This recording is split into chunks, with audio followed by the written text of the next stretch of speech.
Door open alert, Jio fence alert, இந்த மாதிரி 80 plus connected features கன்சியூமருக்கு ஃபோன்லயே display ஆகிற மாதிரி இந்த அடானாக்ஸ் ஃபீச்சர் மூலமா கொடுக்குறாங்க.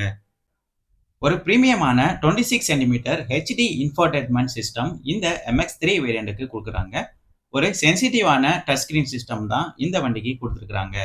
வயர்லெஸ் ஆண்ட்ராய்டு ஆட்டோ மற்றும் வயர்டு ஆப்பிள் கார்ப்ளே ஃபீச்சரும் இதுல அவைலபிளா இருக்குது. ஸ்டீரிங் மவுண்டட் ஆடியோ மற்றும் ஃபோன் கால் கண்ட்ரோல்ஸும் நம்ம இதிலே பண்ற மாதிரி கொடுத்துருக்காங்க. வாய்ஸ் ரெக்கக்னிஷன் பட்டனும் இந்த ஸ்டீரிங்லேயே பிளேஸ் பண்ணியிருக்கிறாங்க. யூஎஸ்பி, எஃப்எம் மற்றும் ப்ளூடூத் கனெக்டிவிட்டியும் நம்ம இதில் பண்ணிக்க முடியும். வயர்லெஸ் சார்ஜர் ஆப்ஷனும் இந்த MX3 வேரியண்ட்டுக்கு கொடுக்குறாங்க. வெஹிக்கிளோட ஃபியூல் இன்ஃபர்மேஷனும் நம்ம இதில் ஈஸியாக பார்க்க முடியும். 4 ஸ்பீக்கர் ஆப்ஷனும் இந்த இன்ஃபோடெயின்மெண்ட்டுக்கு கொடுத்துருக்காங்க. ஒரு எஃபெக்டிவான சவுண்ட் எஃபெக்ட் கிடைக்கிற மாதிரி தான் ஒரு ப்ராப்பரான இன்ஃபோடெயின்மெண்ட் இந்த MX3 வேரியண்ட்டுக்கு கொடுத்துருக்காங்க. 6 ஸ்பீக்கர் ஆப்ஷன் பொறுத்தவரையில்